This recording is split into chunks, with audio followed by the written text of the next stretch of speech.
नमस्कार साथियों, आपके अपने YouTube चैनल कॉन्स्टिट्यूशन वाला पर आप सभी लोगों का तहे दिल से हार्दिक अभिनंदन है।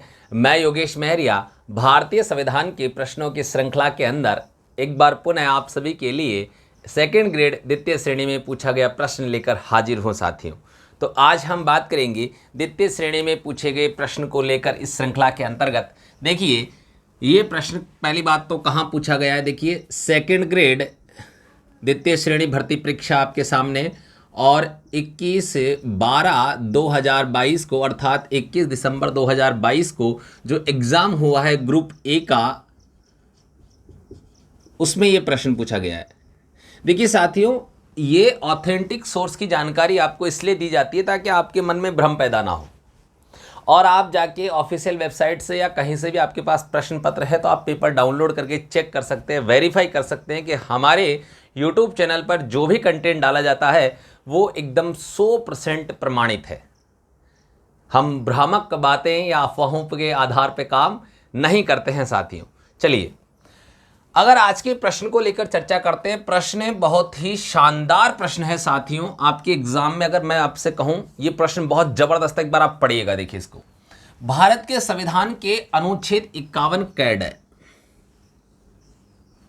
तो प्रश्न सॉल्व करते समय जैसे जैसे मैं करता हूं आपको भी ध्यान रखना है कि पहली विशेषता उसको अंडरलाइन कर लिया, जैसा कि समरसता तथा समान भ्रातृत्व की भावना के निर्माण के मौलिक कर्तव्यों के संदर्भ में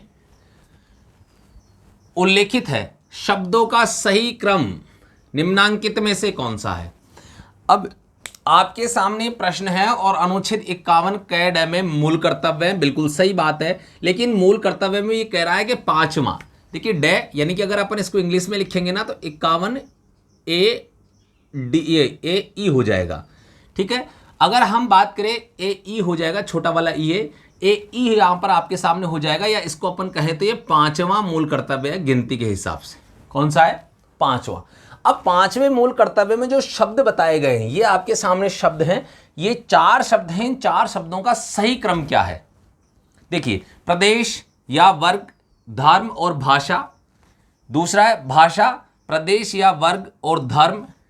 तीसरा है धर्म, भाषा और प्रदेश और वर्ग। चौथा है भाषा, धर्म और प्रदेश या वर्ग। अब साथियों सबसे पहले ये क्वेश्चन कब क्लियर होगा? जब हमारे मूल कर्तव्य फंडामेंटल राइट्स क्लियर होंगे।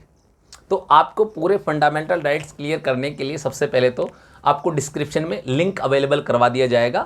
जब भी इसके बारे में अभी वीडियो डाला जाएगा तो आपको वहाँ पे लिंक अवेलेबल हो जाएगा मूल कर्तव्यों का। आप एक बार में सारे पढ़ लीजिएगा, तो वहाँ से आपके जितने भी प्रश्न बनते हैं, चाहे वो शब्दों का क्रम हो, चाहे वो अन्य चीज़ें हो, सभी आपके क्लियर हो जाएंगे।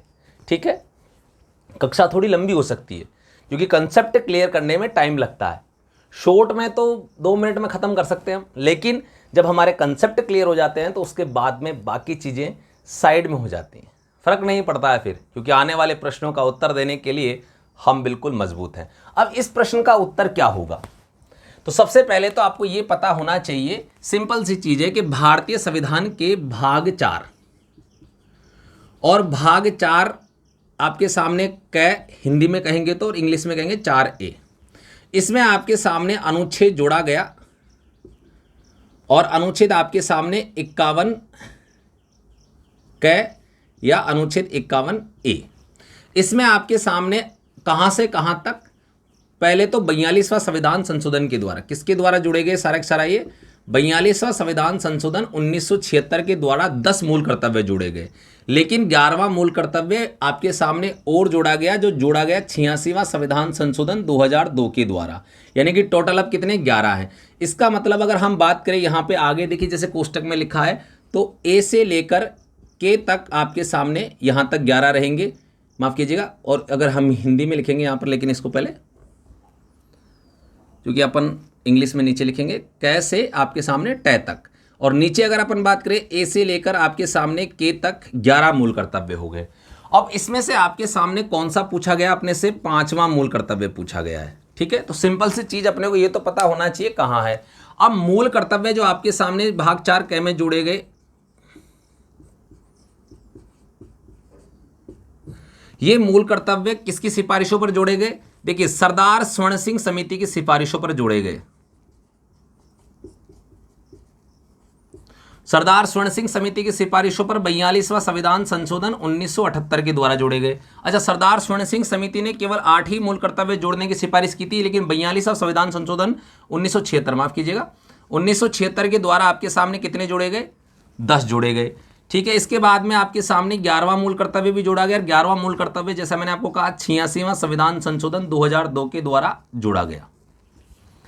ठीक है, इसके बाद में अगर मैं आपसे कहूं कि मूल कर्तव्य संविधान में अंतः स्थापित किए, चलिए यहां तक का तो मैंने मान लिया आप सभी को आता है, लेकिन मैं कहूं अंतः स्थापित किए, तो याद रखना अंतः स्थापित, यहां पे अंतः स्थापित का मतलब होता है संविधान में उस विषय वस्तु को जोड़ना।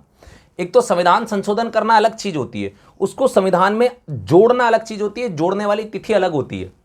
ठीक है, और वो तिथि है 3 जनवरी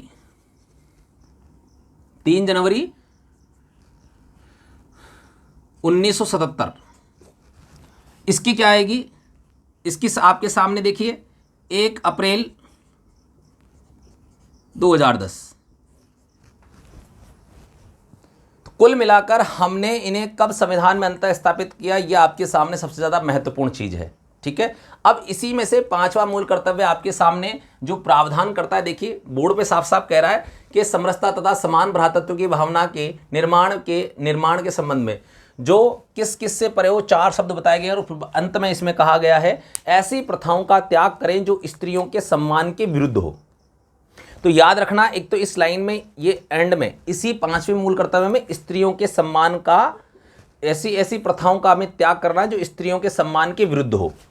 ठीक है, तो स्त्रियों के सम्मान के संबंध में कौन सा अनुच्छेद है? 5वां। आपसे अगले एग्जाम में ये पक्का प्रश्न पूछा जाएगा, याद रखना। देखिए कि ऐसी प्रथाओं का त्याग करें जो स्त्रियों के सम्मान के विरुद्ध हो, कौन से मौलिक कर्तव्य में प्रावधान किया गया? 5वें मूल कर्तव्य में। अब देखिए यहां पर 4 शब्द है, इसका जो सही उत्तर होगा वो आपके सामने होगा तीसरा। देखिए धर्म, भाषा, प्रदेश और वर्ग। मेन बात है इनको याद करना। 4 शब्द हैं। देखिए धर्म से क्या जुड़ी हुई होती है? भाषा। या व्यक्ति सबसे पहले किसे महत्व देता है? अपने धर्म को, और फिर किसे महत्व देता है? अपनी भाषा को। मान लीजिए कि मैं एक हिंदू हूं, यानी कि हिंदू परिवार से संबंध रखता हूं, तो पहले मैं अपने धर्म को प्राथमिकता दूंगा, फिर मैं अपनी भाषा को प्राथमिकता दूंगा, हिंदी को। स्वाभाविक सी बात है। इसी प्रकार अगर हम बात करें, मुस्लिम व्यक्ति हैं तो वो आपके सामने अपने धर्म को प्राथमिकता देता है और अपनी भाषा जो है उर्दू, उसको प्राथमिकता देता है। ठीक है, तो संबंधित धर्म से हम एक लॉजिक के माध्यम से समझ सकते हैं इसको, अन्यथा आपको नहीं लेना है। ठीक है, मेरे अधिकांश कंसेप्ट चीज़ों को याद करने के दृष्टिकोण से बनाए गए हैं, किसी भी प्रकार का भेदभाव पैदा करने के लिए बिल्कुल भी नहीं बनाए गए हैं। तो पहले तो दिमाग से चीज़ निकाल दीजिएगा। दूसरा अगर हम बात करें प्रदेश, देखिए एक प्रदेश को बहुत सारे वर्गों में विभाजित किया जाता है, बहुत सारी छोटी छोटी इकाइयों में बांट दिया जाता है। तो देखिए धर्म से आपके सामने क्या है? भाषा का संबंध है, और प्रदेश से किसका संबंध है? वर्ग का संबंध है। इसको हम अल्पसंख्यक वर्गों के हितों के संबंध में संरक्षण वहां भी हम पढ़ते हैं। अब अल्पसंख्यक वर्गों के हितों का संरक्षण किसके आधार पर? धर्म के आधार पर। अनुच्छेद 29 में कहा गया, अनुच्छेद 29 एक कहता है कि अल्पसंख्यक वर्गों को अपनी भाषा, लिपि और संस्कृति को बनाए रखने का अधिकार होगा। तो वहां भी देखिए आपके सामने धर्म के आधार पर किसे बनाए रखने का अधिकार है? भाषा को। तो धर्म से किसका संबंध है? भाषा का संबंध है। ये भी शब्दों का क्रम ऐसा ही है। देखिए इसमें भी आपके सामने 3 शब्द हैं, तीनों शब्दों का क्रम मैं बार बार बता रहा हूं, ये संभावित प्रश्न आपके सामने बन सकता है कि अल्पसंख्यक वर्गों को अपनी भाषा, लिपि, संस्कृति को बनाए रखने का अधिकार है। तो सबसे पहले किसका विकास हुआ? भाषा। भाषा से किसका? लिपि। लिपि से किसका? संस्कृति। इसको आप ऐसे याद रख सकते हैं, भाषा से विकास हुआ लिपि, लिपि से संस्कृति। लेकिन यहां आइए, अब आपके सामने ये याद करना जरूरी है। सबसे पहले अगर हम बात करें धर्म, धर्म का संबंध किससे होता है? भाषा से। तो व्यक्ति अपने धर्म को महत्व देता है, फिर अपनी भाषा को महत्व देता है, ऐसे याद रखना। सबसे पहले व्यक्ति के लिए अपना धर्म है, याद रखिए। इसके बाद में अगर हम बात करें, प्रदेश को छोटे छोटे वर्गों में विभाजित कर देते हैं हम। तो प्रदेश का संबंध किससे? वर्ग से। तो आपके सामने चारों शब्द क्रम से याद हो गए, धर्म और भाषा और प्रदेश और वर्ग। यानी कि देखिए धर्म का संबंध भाषा से है, और ये लोग कहाँ रहते हैं? प्रदेश में रहते हैं। और प्रदेश को कहाँ बांटा जाता है? छोटे छोटे वर्गों में बांटा जाता है। तो आपके सामने आपके चारों शब्दों का क्रम और कंसेप्ट भी आपके क्लियर हो चुके होंगे। उम्मीद करता हूं इसी प्रकार के बेहतरीन ट्रिक्स और कंसेप्ट के लिए आज ही हमारे यूट्यूब चैनल को सब्सक्राइब कीजिए। कुछ भी फेंक के मारिए आप, चाहे पेन मारिए, रबड़ मारिए, पेंसिल मारिए, लेकिन चैनल सब्सक्राइब होना चाहिए। चलिए इसी के साथ मैं आप सभी से विदा लेता हूं। अपने सभी दोस्तों के साथ शेयर करना ना भूलिएगा। जय हिंद, जय भारत।